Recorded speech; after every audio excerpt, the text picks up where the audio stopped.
không quay nữa đây cái hộp anh đâu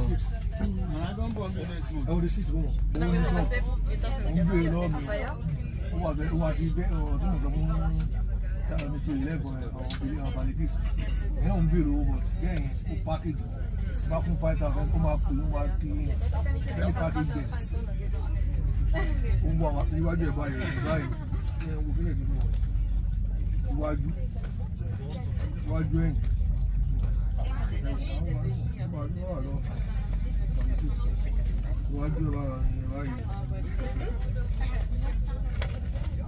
đừng có múa tay.